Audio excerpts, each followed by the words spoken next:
I think as an entrepreneur, you really have to be very versatile with your skills, right? I think right at the top for me is you must be able to do problem solving. As an entrepreneur, your daily job, or at least as a CEO of a startup, your job is problem solving. You just have to figure out all the problems and figure out how to solve them as a team. Whether funding is your problem, whether organizational is your problem, whether platform, tech is your problem, whatever the problem is, you need to be able to sit down and think about it and be able to solve that problem.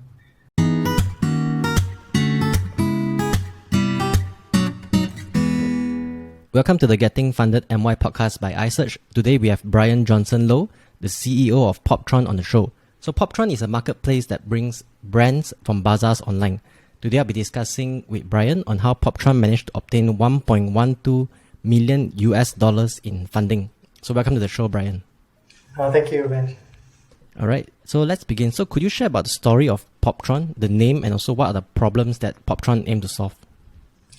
Well, Poptron started in about 2019 in terms of the first initial idea. It was quite simple. I was walking through a bazaar. At the time, I came across a guy who was selling a shoe. It was a very nice shoe, 10 baroque shoe, 499 ringgit. But I was very engrossed talking with the founder because he was telling me that he designed the shoe, he contract manufacturing it, and then he brought all this inventory in and he sells at pop-up bazaars. It was very inspiring for an entrepreneur to talk to another entrepreneur who's like handling everything end to end. So I didn't have 499 ringgit with me at that time. And then I wanted to pay via debit card. He didn't have a POS machine. So he said he was on Instagram and he has e-commerce. So he asked me to follow his Instagram account. I looked it up. He gave me the name of the brand. But we continued talking and then after that I left. The next morning, I wanted to buy the shoe. And then I opened up Instagram and I realized I did not follow his account. So I tried to search, like how you would on a search engine, Malaysian shoe, custom shoe, tan broke shoe, Malaysian brown, all these keywords that you use. Nothing came out. Not a single account came out. A lot of things came out, but nothing to do with the brand that I'm looking for.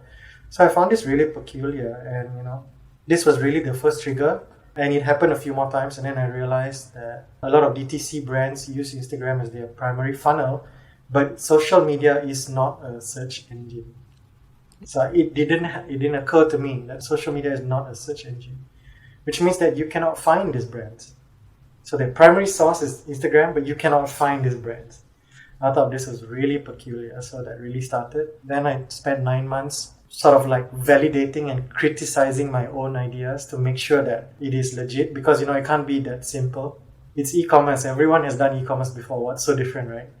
So I spent a lot of time to make sure that this is a real problem. Then only I started basically pivoting hard into Poptron in 2020 when the first MCO started. So that was how Poptron really, the initial started in 2019, followed by the research. But around March 2020 is when I decided at the MCO that I was going to go all in on the idea. And the timing is also very good, right? Because we can't go bazaars during like the first MCO and also the second and third MCO. So do you think that like the timing of Poptron is perfect? I think it was a very confusing time at that time in March. We do not know what is this word pandemic. We don't know the scale of how bad it will be at the time. People knew it was going to be bad, but nobody has a sense of what this means. Same with me. I was already running a business at that time. It was called My Performing Arts Agency. It's an arts intermediary that I was running for 8 years. So creative entrepreneurship is basically in my blood. I get along very well with creative entrepreneurs because I understand that creative entrepreneurs are passionately lodged in their art form. But the difference between creative entrepreneurs and artists is that creative entrepreneurs want to also make money out of their ideas. And artists are more, ingrained in their art form. Money is a thing that they don't necessarily look for in the first place. So at the time, I made a hard decision to wind down my company while going all into Poptron because I realized, this is going to be really bad. There's not going to be any more arts and culture for the next few months. There are no events. Everyone's going to be in survival mode. There's no programs to run, no projects to run. Nothing's going to happen. So surviving 8 years just doing arts and culture in Malaysia is already a massive achievement on its own. But I basically knew at that time, for me, it was very clear. It was like, yes, I think this is the right time to go into Poptron, into e-commerce. I spent 2 months locked in my house, really fine-tuning my financials and also eventually the pitch deck. So it was very helpful at MCO for me. I didn't have anyone bothering me. So I was just locked in. So I was able to fully focus on materializing the idea. So currently, what are some of the popular products on Poptron that customers can buy? People come to Poptron because they want to buy from genuine brands, not drop shippers, people who actually make, design, or consume, basically those who design the product. You will find anything from home and living products, fashion, food, furniture. You even have pets, products for pets. Can you believe it?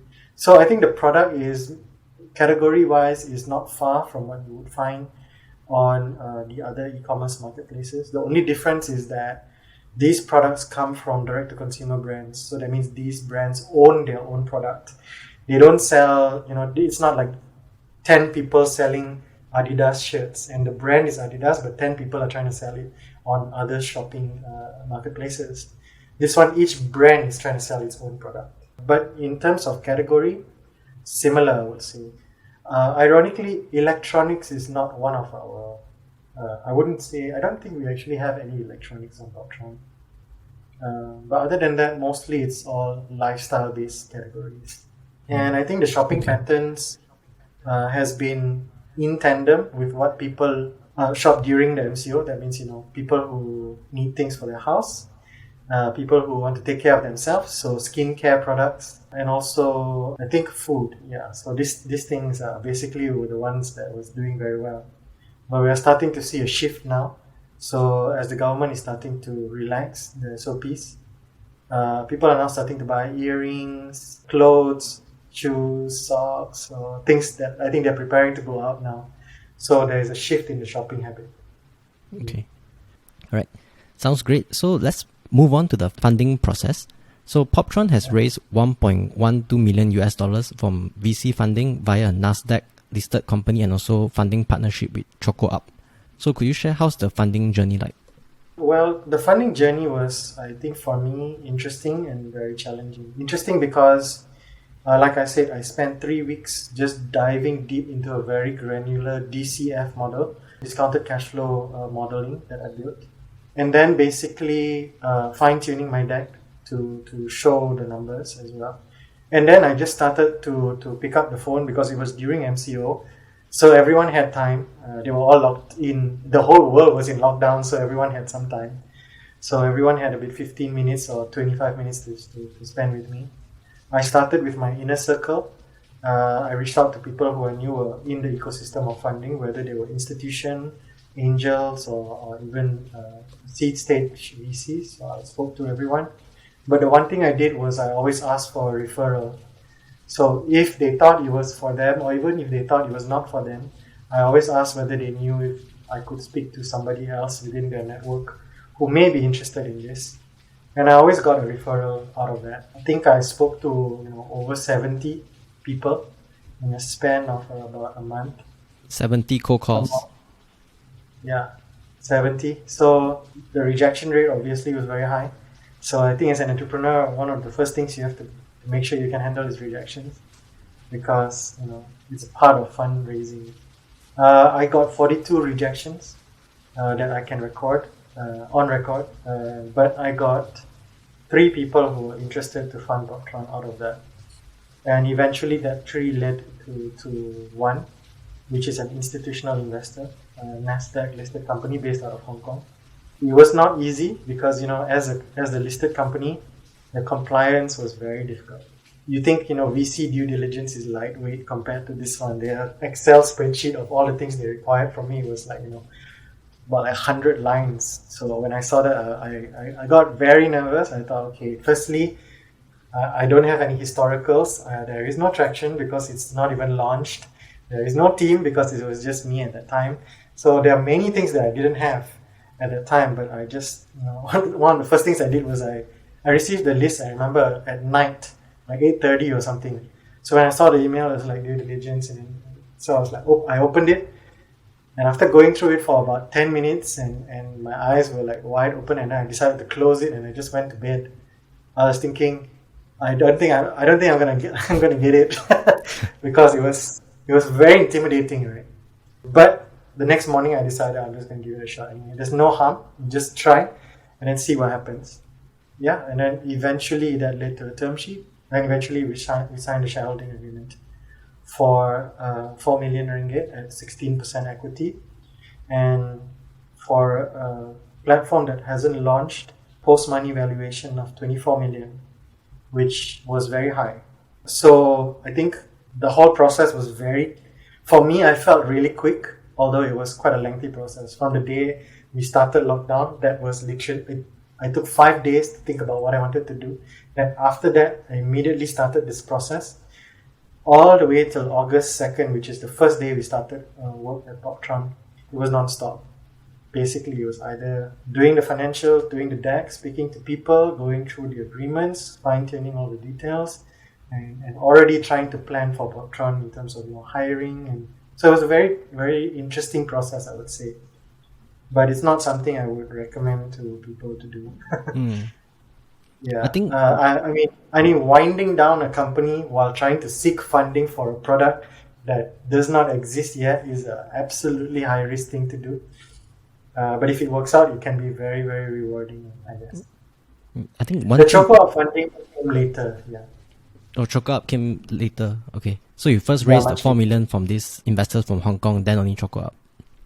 That's right. So we closed the investment in July, actually last year, even though the news came out only in January this year. We closed it last year.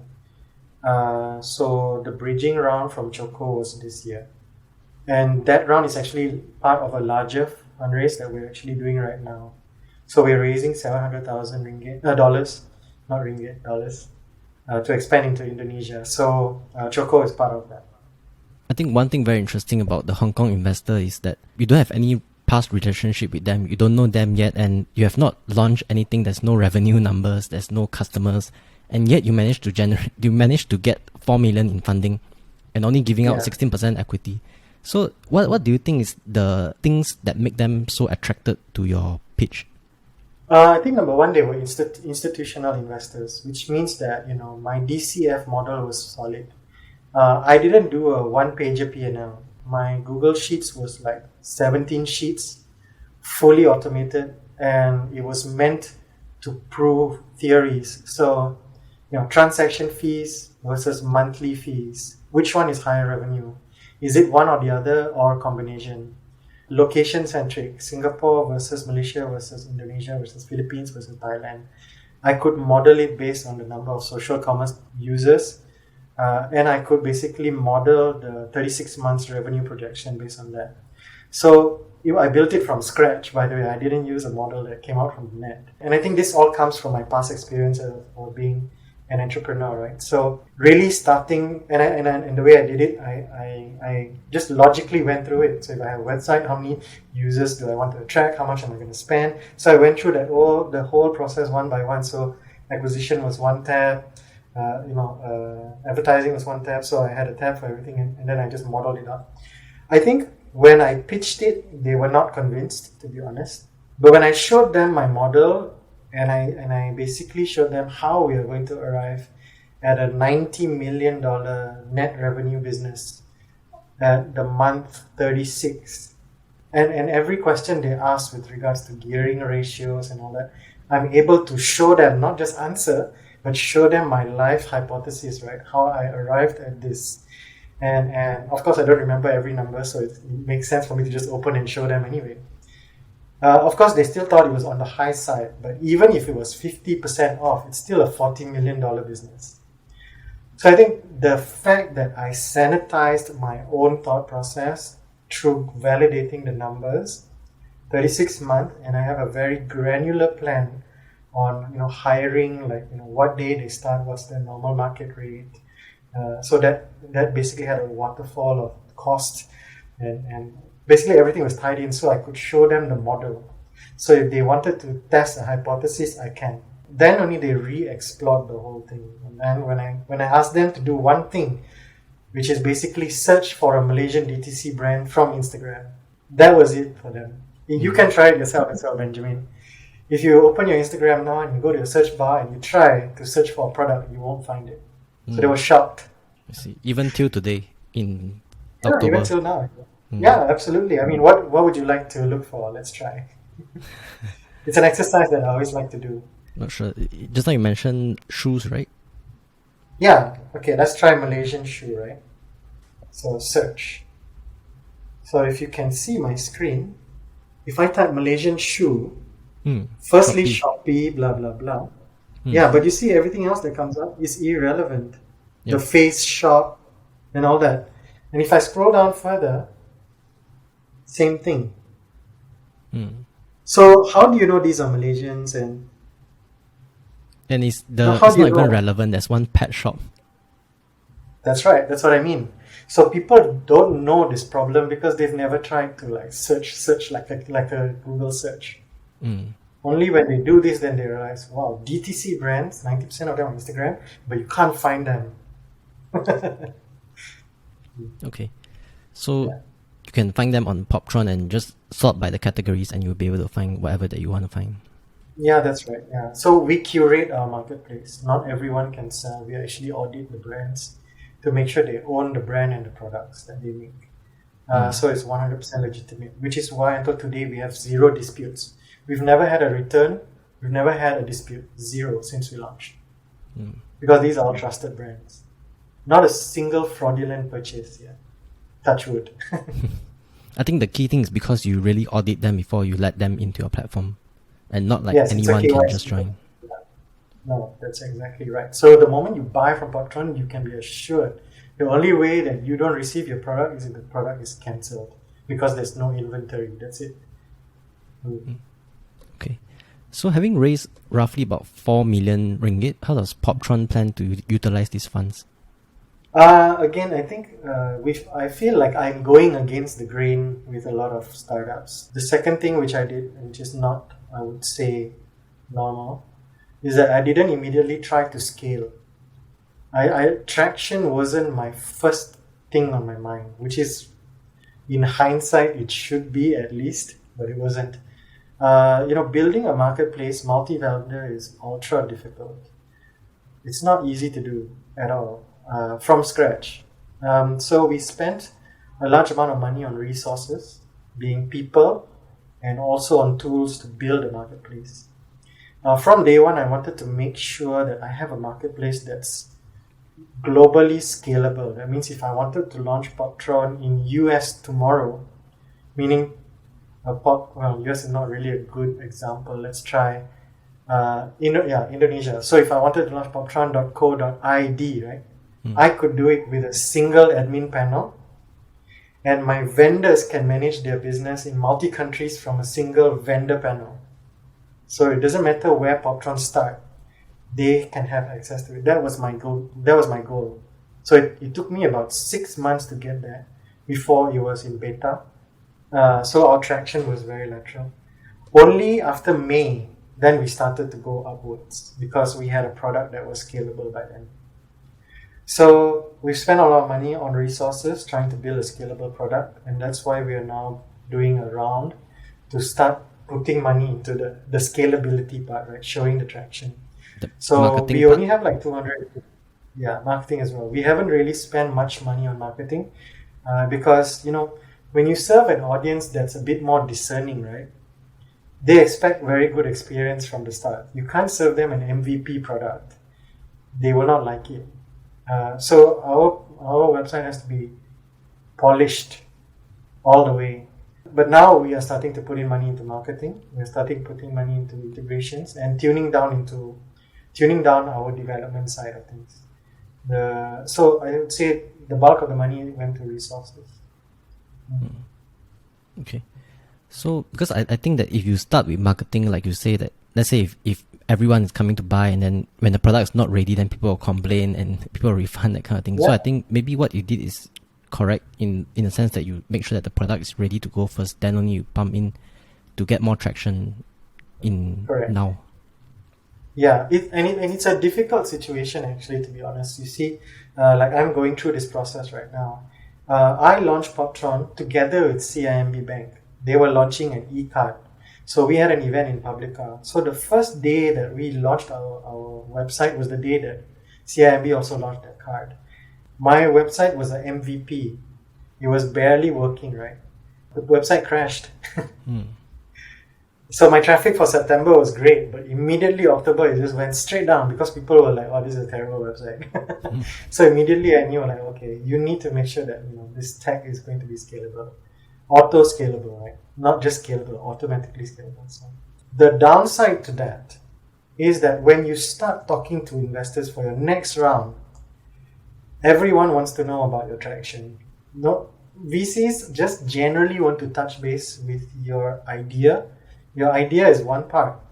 The traction is actually about like 60% of the discussion, whether you have traction. So for me, I didn't have the traction historical to show that, we are not going into this, horizontal climb, a vertical climb. So they were not really attracted to it. Only the forward-thinking ones who knows or understand the opportunity ahead are the ones who are interested. So I think it's a very catch-22 situations. Startups have to be able to balance between the both. So if I could go back and give myself some advice, I would balance it. At least you need to show upwards traction, even if it's minimal. An 8% incremental traction is better than 2 or 1% lateral. I did a 2 or 1% lateral, which wasn't great. Yeah. So all part of the learning process. Okay. So now that you have pumped more money into the marketing, is the traction starting to go up now? Yeah, we've seen traction going up. We've moved only to our GA version, general availability version, on the 2nd of August. So we now have brands from Malaysia, from Singapore, and in December we will have Indonesia. We're starting up Indonesia in December. So our traction has been going up, mostly because our merchants are now also starting to ditch all their other platforms like Shopee or their own e-commerce platform, because they don't get any traction on Shopee and they waste money on their Shopify, right? So they just basically use us as a place to conduct the transaction. But now that we have also our AI engine that's doing the middle and bottom funnel remarketing, retargeting, they only have to focus on top funnel and basically just moving their audience into Poptron. So it's now starting to work quite well. And our pitch to merchants have always been increase your sales, reduce your costs, and take back your time, right? Because merchants are like restaurants. They do everything from procurement of their food to cooking it, to serving it, to calculating the bill, to cleaning the place, to shutting down the store, to paying salaries. They do everything. So a merchant is the same. There's just no time to operate 3 platforms. And there's no time to do digital marketing. That's why agencies exist. It's so nobody has the time to do keyword research. Yeah. It's too much time. So increase sales, reduce your costs, and take back your time to focus on your brand. That's what we promise. And they're now starting to see this. What is the best marketing strategy that Poptron has executed so far? Basically treating our merchants as our partners. That has been the number one thing that has been very good to us, because we don't treat our merchants like a transaction. They are all family to us. So when they join, we put them on Telegram group. All the other merchants will welcome them to Poptron. And then it's like a discussion. If some of them, one of them recently had an order from Brunei, then the other one tell them use Aramex because it's the cheapest. So it becomes like a community. And on top of that, we spend a lot of time talking and engaging with them to see how their business is. And also subsidizing merchants has always been our number one acquisition strategy. Every merchant has this problem with shipping costs. Like I said, when you are your individual restaurant, right, you cannot go and negotiate with the supermarket on how much things cost because you are one guy. But when we aggregate all our brands together, we go and negotiate with wholesalers. So similarly, we bring down shipping costs for them, so they all enjoy very cheap shipping rates now. We bring down transaction costs. So working closely with our merchants, understanding their problem, whether it's online or offline, and then trying to figure out how we can solve these problems for them is the best strategy that we have adopted. No other marketplace has the time to do this. Yep. Yeah. Okay. Yeah, I think this is a very good strategy because the merchants, when they feel happy with your platform, they will send their traffic to your platform, and then people will purchase from your platform. So it's like a win-win situation. I think brand loyalty to them is important, and sales is important, because at the end of the day, it is a business to them too, and they would like to sustain themselves doing this because it's what they're very passionate about. If they put products on your marketplace, expecting it to miraculously translate into sales means that we have set the wrong expectation with them. So what we do is we always make sure we set the right expectation. There is no magic trick here. We got a part to play, which is to support our merchants, but the merchants also still have to do a few things. It's not like just put in Poptron and don't worry, you'll have 100 orders. No, it doesn't work like that. It works for generic brands. If you're a drop shipper, yes, because people recognize the brand, they don't recognize you. But here's the reverse. They need to recognize you and the brand. So it needs a bit of work. But we take them through a process and they are starting to see results. Yeah. All right. Great. So what are the top 3 skills needed to be a successful entrepreneur? I think as an entrepreneur, you really have to be very versatile with your skills, right? I think right at the top for me is you must be able to do problem solving. As an entrepreneur, your daily job, or at least as a CEO of a startup, your job is problem solving. You just have to figure out all the problems and figure out how to solve them as a team. Whether funding is your problem, whether organizational is your problem, whether platform, tech is a problem, whatever the problem is, you need to be able to sit down and think about it and be able to solve that problem. I think that's like right at the top. If you don't have this inherent capability to handle the stress of problems and then figuring out how to do it by being resourceful, like either you search for the answer yourself or you have someone that you can go and seek out to get this answer from, entrepreneurship may not be for you because it's very tough. You need to know everything about everything.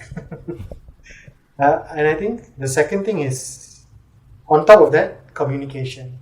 You need to be able to listen to your team. You need to be able to listen to your merchants, whoever it is that you're trying to solve the problem for. You need to be able to listen for what they're saying and also the undertones behind it, what they are not saying or what they're trying to say to you. So the listening skill. And then beyond that, you need to be able to articulate it back.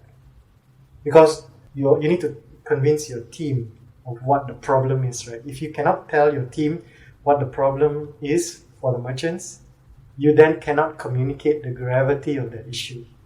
If you cannot articulate what you're trying to build to a VC, then he doesn't understand what you're trying to build. So if I just say your Poptron is an e-commerce marketplace and that's it, nobody will invest in us, right? So I think communication is very important. If you know a problem and you know how to solve it, then you need to be able to communicate it. And I think the third thing is business. You need to have business acumen at least. You need to know at least the very basics of it. Basically, strategic agility. You need to be able to read finance. You need to be able to know marketing. You also need to be able to, basically all the core ingredients of business, you must have these 3 things. Because when you have a problem to solve and you know how to talk to people about it, you need to monetize it. If you don't know how this all gels into monetization, then you don't have a sustainable business. So I think for me, it feels like this is the 3. There's a lot more, but at least you must have 3. And I think it must be this. There's one more. You need to be able to know how to do discounted cash flow, DCF. Well, you see, that's an example of a problem. I never built a DCF in my life. And what did I do? I just researched like mad. Like I read everything I could read. I watched everything I could watch. I also tried to figure out the problem logically. I need a team, so how do I scale like this, so I don't need, so it was very logical problem solving. to build a marketplace, what do I need? And then I dig deep into the ingredients and I do research like, oh, I need hosting. So who's the hosting? AWS. Why? Okay, how do they charge? And they have this thing called a cost calculator. Okay, and from the problem, you lead yourself into the solution. So when you do this process, you will have the answer. So like DCF, the same thing. I never built it.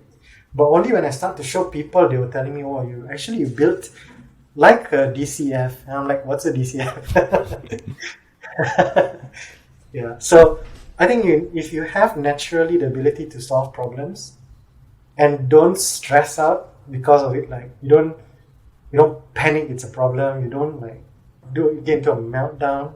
If you think about it, take a deep breath and then like objectively try and solve the problem. You already have that number one thing, because every startup, the first slide is problem, right? And then what's your solution to the problem? So you must have that. Okay. Then how, then why, when, who. So it's all the basics. Yeah. I think we are very lucky now because we have so many resources to find solutions. Yeah. Whereas you compare, say, 20 years ago when let's say there's no internet, there's no Google. So how do people even solve their problem? So I think we are very lucky. Yeah. I can remember my first business plan I wrote. I wrote my first business plan maybe about 20 years ago. It was an idea called godirect.com.my. It was purely theoretical. At that time, there is no such thing as ways. There was no such thing as... So you basically don't know where anything is around you with regards to shops and all that. So that was my first business plan. It was text heavy and my finances was just on one page. It was very theory lah. But I didn't have any resources. So I just wrote it. And then, obviously I didn't get anyone interested in it. So something must have been really wrong with that whole presentation. It wasn't even a presentation, it was a Word document. Yeah, I mean, if you think about it, 20 years ago, let's say you want to go to some place that you don't know and you can't waste, you have to ask one person and the person asks you turn left and right, and then you go and then you ask another person and go here and there. Yeah, correct. So I had that idea like go direct. Basically, it was like a Google for products. So if you wanted to buy ice creams, these are all the ice cream sellers. At that time I lived in Penang, so these are all the people who sell ice cream in Penang. So it was like a directory service, nothing rocket science. But in 1998, that was already something. So yeah. And I mean, fast forward 20 over years later, now you're building a marketplace. So something's... Yeah, correct. And I think, if you were in 2010, 11, 12, you tried to build a marketplace, it would have been 100 times more difficult to do it. The tech, the people who understand the tech, the logistics didn't exist. Now you just can plug in Ninja Van, work with their API, and then you'll be able to do airway bill bookings. Last time you can't, so you had to figure all that. So only those who had really strong willpower to problem solve and figure out the whole roadmap to solve that individual problems could make it. So that's why I think Amazon is as big as it is today, because they were just so hungry to solve. They were so hungry to solve, they made a business out of their own data centers. So that's how crazy it is. So I think it's still true today. Okay. So to wrap up, what is your number one advice to entrepreneurs who wish to raise funds for their business? Depends on the stage. I think if it's seed versus Series A, they're both very different.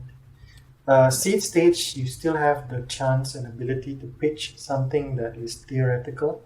People will not dissect you as much on your numbers because there is none. You have zero. So they will just dissect you based on theory, right, of what you're trying to solve and why would you think this idea is better than competitors. But the second thing is you must be also able to research in depth with regards to the technology that you're trying to pitch. You must be able to find the real key differentiator, and sometimes it's not tech, it could be something else. Like for us, as I told you, the real differentiator for us wasn't really tech. The real differentiator for us was we treat our merchants like partners. They succeed, we succeed. So it's like we are in this together. Nothing to do with tech.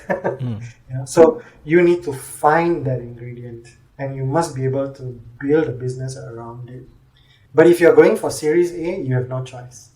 Literally, it's traction. So you need to be able to show that this is picking up momentum. It's a very subjective thing. There is no golden number for traction, but I think people rely on percentages to give a gauge whether your growth rate is double digit, triple digit. Does your revenue make sense? Are you charging correctly? Whether your churn is high or low. So the moment people give you money for seed, you are on the clock. There is no time to waste. You literally have to translate, and I think it's a very challenging thing to do. So if you are ready, if you feel you are ready, seed stage, you must be very determined on your problem solution and why it differentiates you.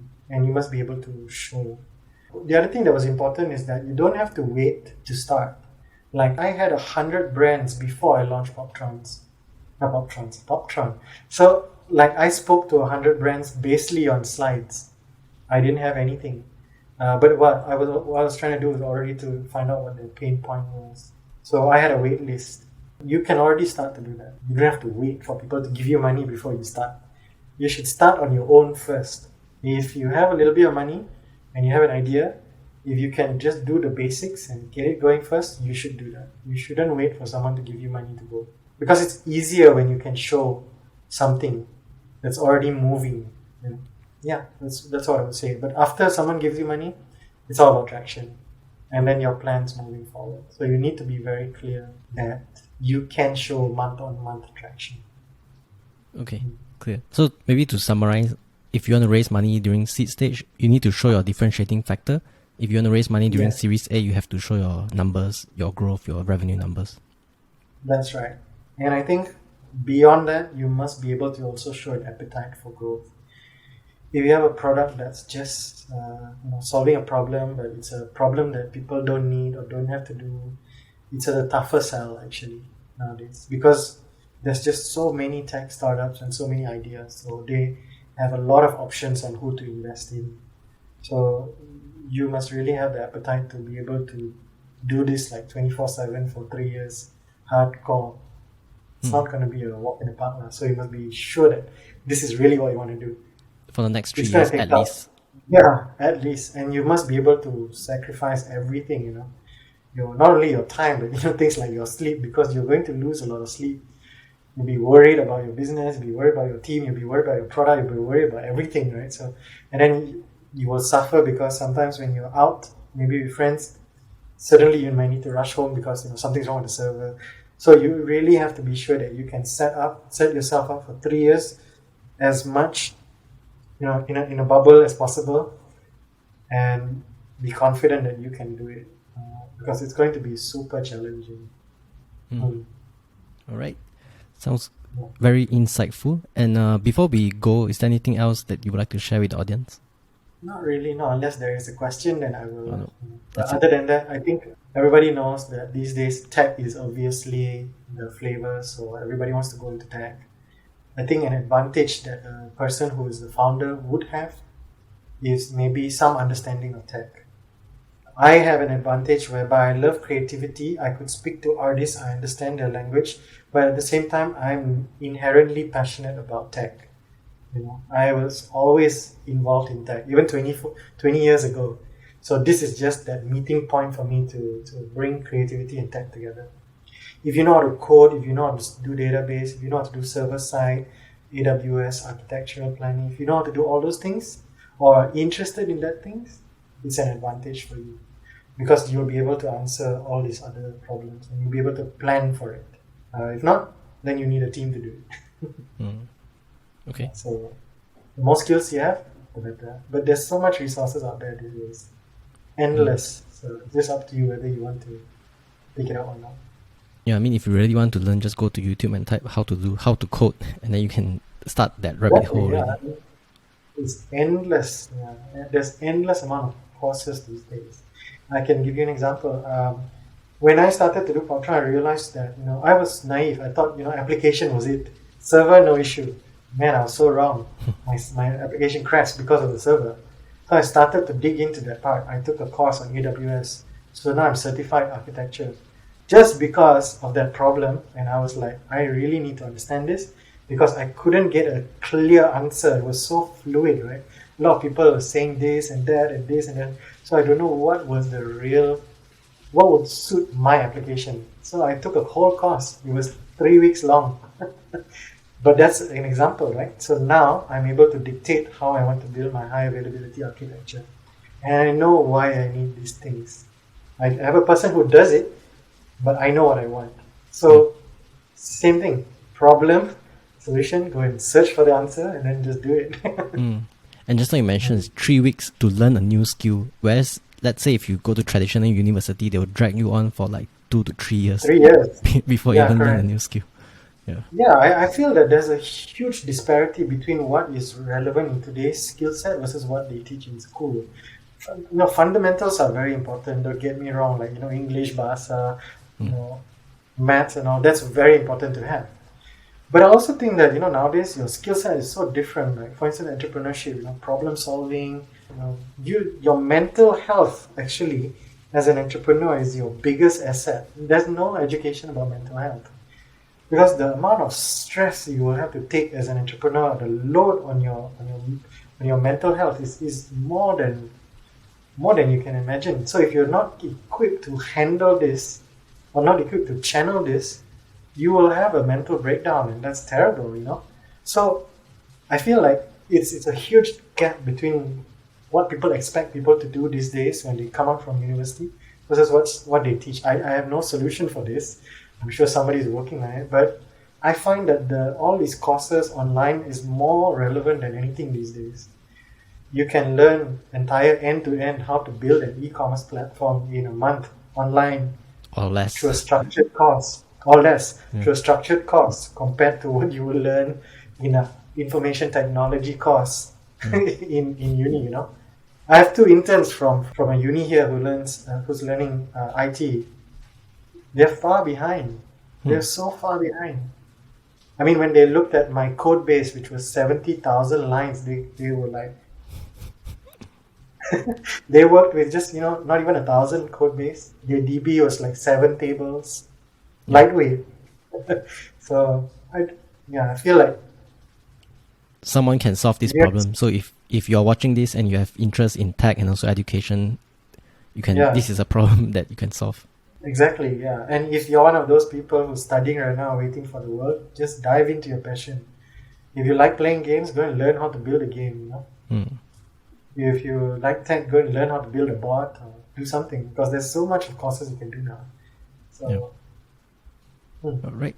And also the courses is unlimited, and there's a lot of free courses as well. And cheap, super accessible. Back in my time, which is like 20 years ago, there's no such thing as an online university. And when online universities came about, I remember it was the University of Arizona. It was pretty much the same fees, slightly discounted, like $700 or something like that, but it was still thousands and thousands. And you still 2 years. Yeah. It was crazy. But nowadays, you just learn a course in AWS architecture 1 month to 3 weeks and you're done. Take the exam, certified. Yeah. Yeah. So this generation is so Blessed. spoiled for choice. You can just choose what you do. Okay. All right. So thanks, Brian, for coming on to the show. Check out Poptron down below, and I'll see you in the next episode. Thank you.